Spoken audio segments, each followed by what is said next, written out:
Yes, people, what is good? Right, so yeah, just waiting for Mario to join. Shouldn't be too long.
Right, so as always, I will have YouTube open. So if anybody wants to send in any questions, they are more than welcome to.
Yes, mate, how are you doing?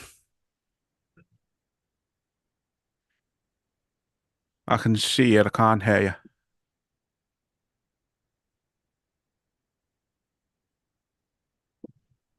Hello?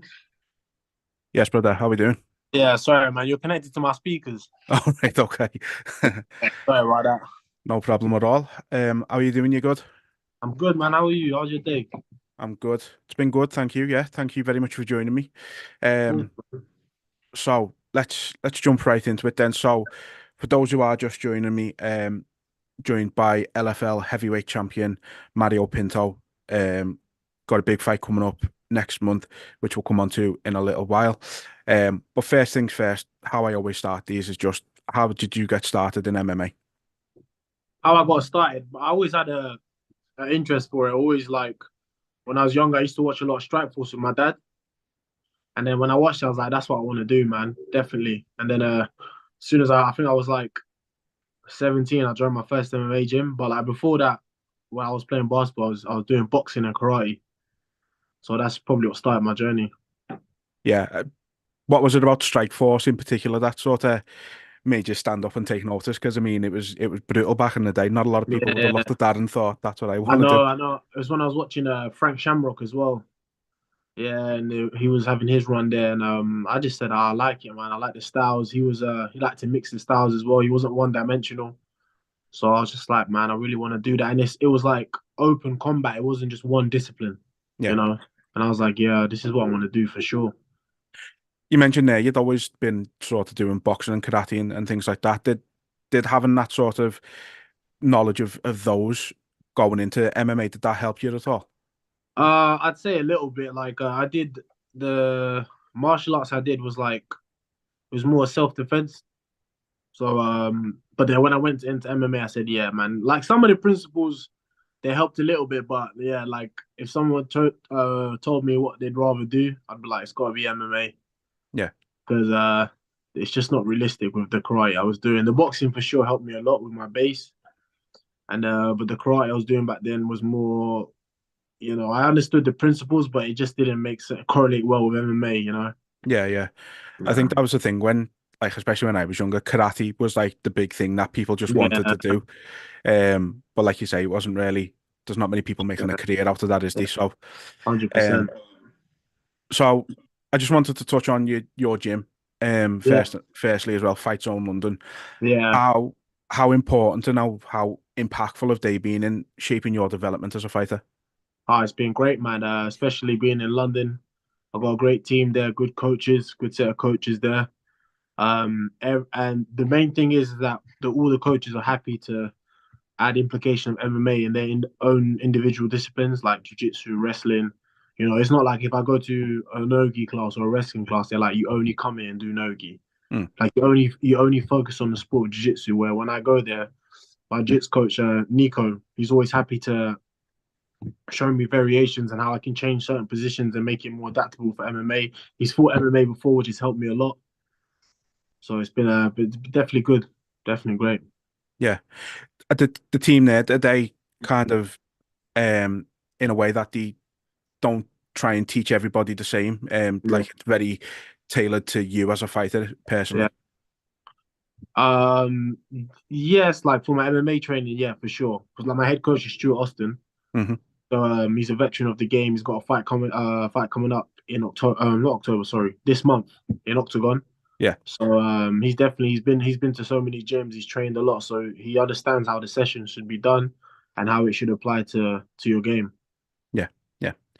So 2023, hugely successful year for yourself. Yeah. Obviously, as you mentioned, becoming the LFL Heavyweight Champion. Less than 2 years into your professional career, did you expect this level of success so soon? Um. Yes and no. I thought I wanted to be more. I was struggling to be quite active early in my career. I was struggling to get fights. I was trying to at least on average get 3 fights a year. Hmm. Hopefully four. I've been this year. I've had. I mean, in 2023 is the most fights I've had in one year. Yeah, Obviously, because I did three in one day, but like I was hoping to have had more. But everything comes into motion, and I'm a quite patient person. So yeah. You mentioned that there, the tournament that obviously you won to become the champion, fighting the three times in the one day. yeah. What's the preparation for something like that like in comparison to a regular camp? I mean, the preparation is just you just got to be the best that you can be. You can't overlook everyone. You can't overcomplicate everyone's style and game. You gotta have just one style for yourself. You have to look at it more strategically in the way you win and not who you're fighting, because like all of them were different shapes and sizes, different styles. So you just got to tell yourself, look, I either got to get them out quickly as possible, or if it goes to decision, I have to take the least damage, especially if it's not the last fight.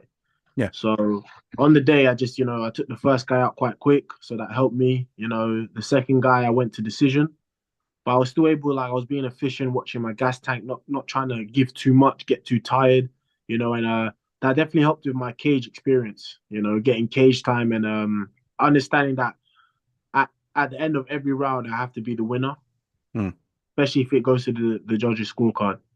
yeah. Well, that's one thing I was going to mention. Obviously, the Mm, semi-final and the final of that tournament are your only two fights that have gone the distance. yeah. Obviously, with there, I suppose you can't really. It must be obviously harder to game plan how you'd like the fight to go. But ordinarily, are you always sort of looking for the finish in your fights? I mean, yeah, man. If I can get the finish, if I smell blood in the water, I'm gonna go for it. Like in the second fight, I dropped the guy twice, Mm, so I did see a bit of red, but I had to still stay disciplined, not blow out the gas tank, because when someone's hurt, but I can tell when they're still there. yeah, And the guy, he had a great chin. He dropped twice, but he was still there to fight. So I just had to, I've dropped him twice. I've won almost every round. So I'm just gonna, cause and I was happy to go to decision. The first time in my career ever, even amateur, I never went to decision. Mm.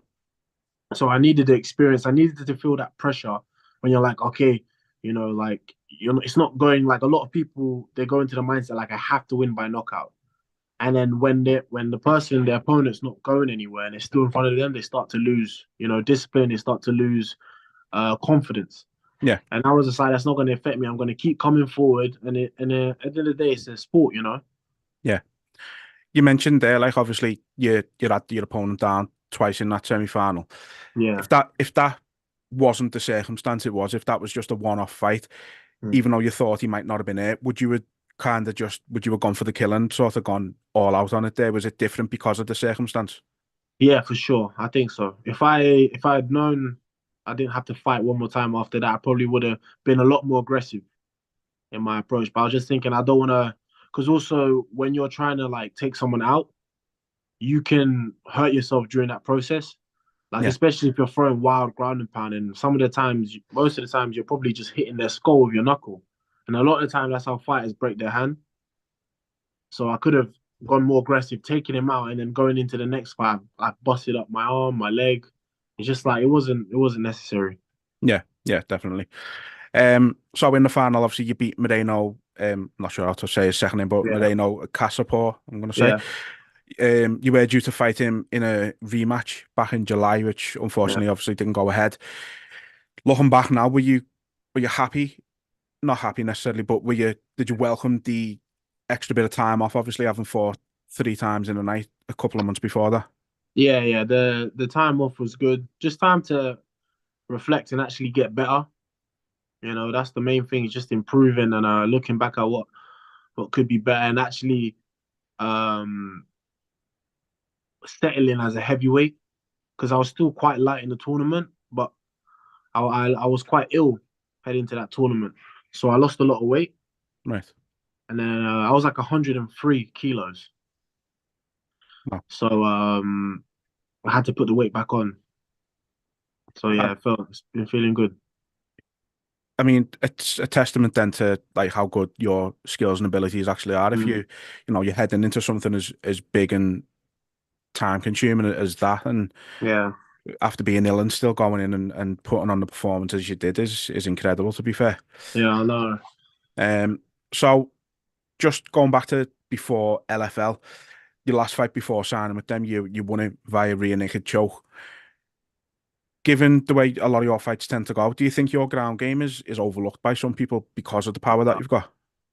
I don't know what the ground game is. What's ground game? I don't know what jiu-jitsu is. I don't know what jiu-jitsu is, man. I don't do all that stuff. No, I'm joking. I don't know if it's overlooked. Like, I think a lot of the times people like I got into MMA because I want to learn everything. I want to be I'm not a one-dimensional fighter. Yeah. I like to blend everything. So if people think I'm a knockout artist, then I hope they think that. But definitely no, like for any fighters out there who's paying attention, yeah, meet me in the middle and we'll stand and bang. I don't do nothing else. Love it, love it. So obviously LFL have been great for you so far. Mm, mm. Considering it's such a young company, obviously the show coming up is only their 11th show. What what have what's your overall sort of impression been with them as a company so far? They've been great, man. They've they're putting on great works, giving fighters opportunities and really giving them good exposure. And very professional, probably the most professional show I've been on so far. And I've been treated well, and they give you fights. That's the main thing. They give opportunities for fighters to do what they love and to do their job. So, and they're only going to get bigger. They're still fresh, but they're growing, expanding well. Their media is great. So, and like you can see from my fights, like they're not feeding me cans. I'm not trying to be a can Mm, crusher. That's the main thing I have to say with LFL. Like the last guy I fought, I mean, look at the size of him. Like he's won all his wins by first round submission. Like he had to cut weight to make heavyweight. mm, He's like 14 ADCC. Like the guy was serious. And he was a late replacement as well, so that was dangerous for me as well. But I still showed up. And mm. I was before that I was supposed to fight a UFC vet, Nice. But now I'm fighting another guy. He just won recently as well. Hmm.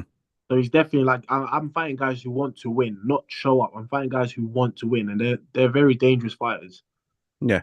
You know that? Where do you see European MMA at the moment? Like I personally, I think it's in the best place it's ever been, and you've got so many great shows. You mentioned Octagon, obviously LFL. You've got Yeah. like Hexagon and Aries over in France. Mhm.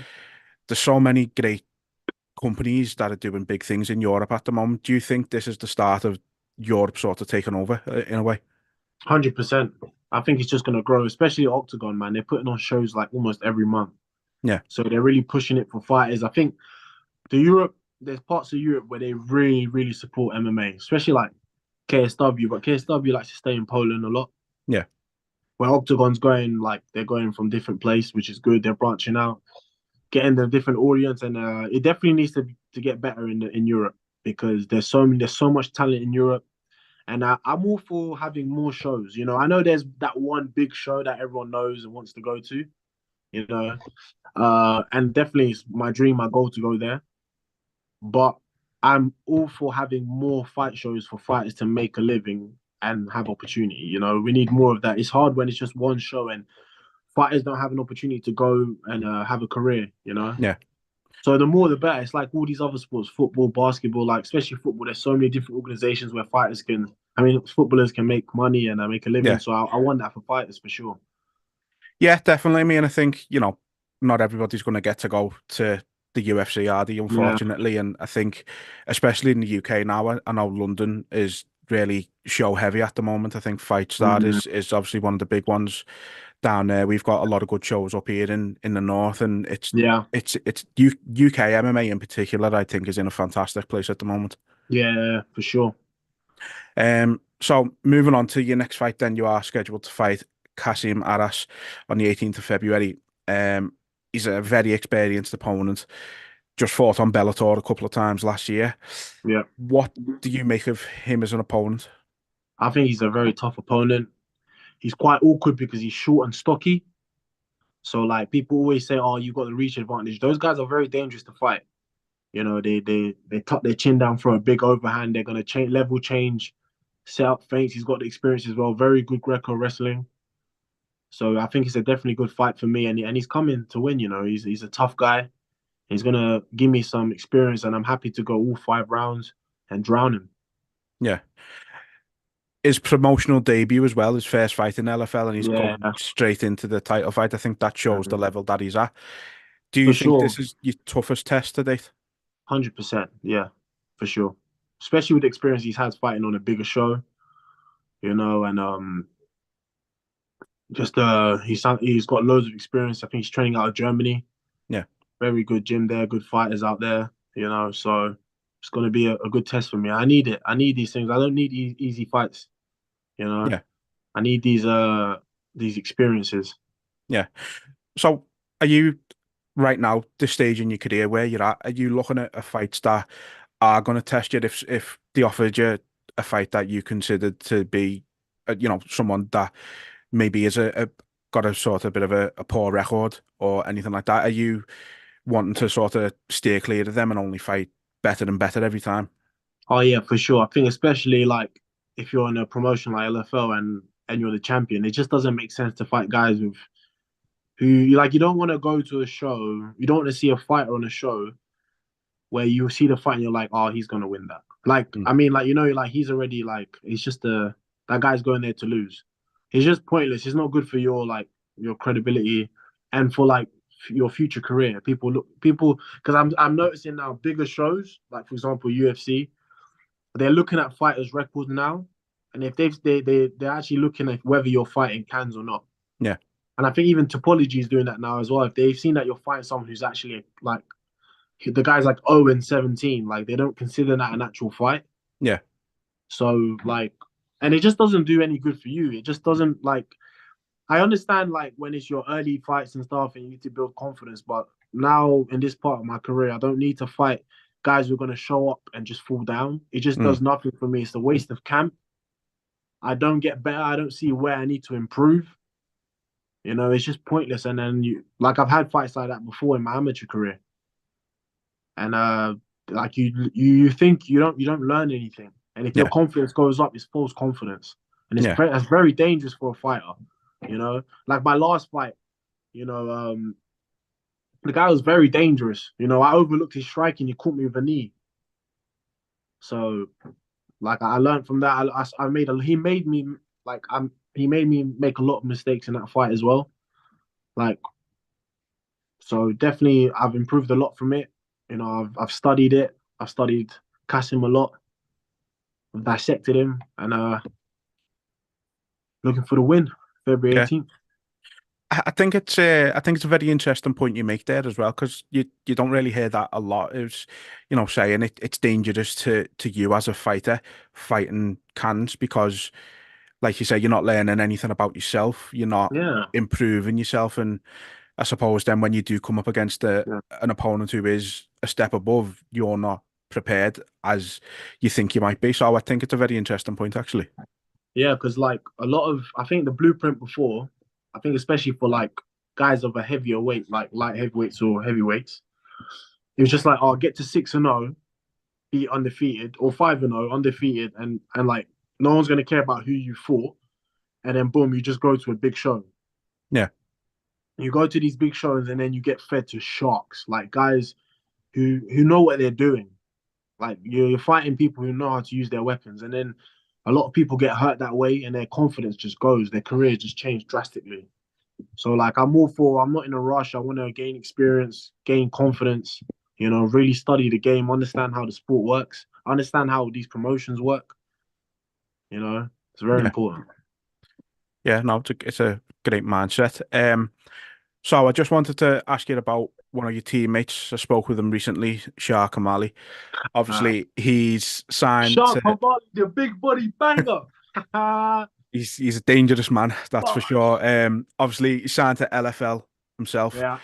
in your division. How much potential does he have? Oh, bro, sky's the limit for Shark Kamali, man. It's what he's done as well in his amateur career. It's like it's just crazy. Like he's fought harder people than I fought when I was an amateur. He's learned so quickly as well, and he's still learning, he's still growing and just adapting. And people don't understand Shah's full game. It's crazy, and it's always going to be. He's always going to be leveling up, and you're just going to see more and more. Yeah. Obviously mentioned there he's in your division, same organization. Yeah, If it ever gets to the point where you're champion, he's number one yeah. contender, is that something you just both consider, or is it a complete no go? No, no, absolutely not. I think we always get this question all the time. Like I will never, it never comes to my mind. I will never fight Shaw. I Yeah, don't care. I don't care about like how much I'm being offered or the money. I can't like what we have as a team. Me, Shaw, Stuart, all the guys. You know, like even the girls. They're like we don't. I can't visualize myself fighting someone who because he's more than a teammate. yeah, You yeah, know, he's my friend, and I can't. You know, when it comes to fighting, it's just it's more deeper for me. So I was like, I'd rather relinquish the belt. yeah. You know what I No, mean? it's great to see. Obviously, Yeah, it's understandable you get them questions, but yeah, like you can tell the bond that you have in the gym. yeah, yeah, It's more important than yeah. Of course. any money, any title, Yeah, man. anything like that. So I respect that. Yeah, Speaking of the gym again, you've had yourself. You're the UK ranked number one heavyweight. yeah, Shah, as an amateur, was the number one ranked amateur heavyweight in the yeah. country. In terms of other talent in the gym, is there anybody we should be looking out for? What in the gym? Upcoming talent for sure. Who we got now? A couple boys and that. Well, I'd say one guy, but he's not at the gym at the moment. He's in India, but definitely a welterweight. His name's Varun. Varun definitely somebody. Well, you're gonna have to wait for him to come back. He's doing quite well. You know, couple of other. We got Sydney, very good middleweight coming up. Man, it's just the talent is endless Yeah, right and now. like, what's it like? Obviously, you mentioned Stuart, the head coach. Obviously, he's got his fight on Octagon. What's it like learning from him every day? So experienced, so like he's been in Uh, the game for so long. I think the great thing about Stuart is that he's always trying to learn as well. so that helps. You know, he's got every time I'm training with him, there's something new. There's something new to teach, or there's a different way to look at something he's already taught. So I'm always learning. Plus, also the experience he has is just, it's just, you know, you can't take that for granted. It helps so much. And understanding the game and understanding the mistakes that he's made, and he doesn't want us to do the same, especially in fights. You know, he's had so many fights as well. Plus his judo experience. He's been an athlete for so long. He did judo for 15 years. Yeah. You know, so it's just great having him as a coach. You know, and he's leveled up my game so much, especially being patient with me because I'm a hard person to teach sometimes. Yeah. So he's been very patient with me. He's like, if you put in the time for Stuart, he'll put in the time back. You know, he doesn't care. He doesn't care who you are, which that's why I think I clinged on to him. He doesn't care if you're this mega star, if you're the most talented guy in the room. He says, as long as you put in the work, as long as you show up, if you show up for class, he'll put in time for you. And I think that's what I like. He doesn't care about your popularity, who you are. Like there's guys who are so talented, they got all the skill in the world, but they don't show up. They don't show up for their teammates, you know, and they don't bring good chemistry to the team. He's got no time for that. So Yeah. that's what I really appreciate a lot. Yeah, well, I mean, as you know, they always say, hard work beats talent, doesn't it? Yeah, 100%. And it seems like that's a good value to have in a gym. And obviously, you know, you got to leave your ego at the door. I like that you said he doesn't care sort of who you are in that respect. It's must make life a lot easier for everybody in the gym that, you know, everybody's getting that same level of respect as long as they're putting that work in. 100%, man. So to finish off then, what's 2024 looking like for you in an ideal world? Definitely, I want to have at least 4 fights this year. 4 fights, man. 100%. Potentially 2 more title defenses, and then we're gonna see what happens. Yeah. So have you got to have you got to deal with LFL? Like, have you got so many fights with them, or is it just sort of fight by fight at the minute? Fight by fight. Fight by fight, right? I Okay. think, but like if I'm defending the belts, it's just gonna be fight by fight, to be honest. But I'm working with LFL, so we've got a good relationship right now. Yeah. Plus, I'm with yeah. Yeah. Well, look, really looking forward to seeing you fight on the 18th. You know, going to be a big occasion for you and obviously Shard as well, fighting on the same night. Big night for the Mhm. team. Looking forward to seeing it. But yeah, thank you very much for joining me, Mario. It's been a pleasure. Thank you, brother. Thank you so much, man. Thank you for giving fighters a platform to speak their voice, and I always appreciate it, man. Yeah, anytime. Look, you know, Thank you. if I can do anything to help fighters even a little bit, then that's why I'm doing what I'm doing. So it's always a pleasure to speak to you, and I really appreciate your time. Of course, man. Thank you so much. Right, take it easy, mate. All right, bro. Have a nice day. You too.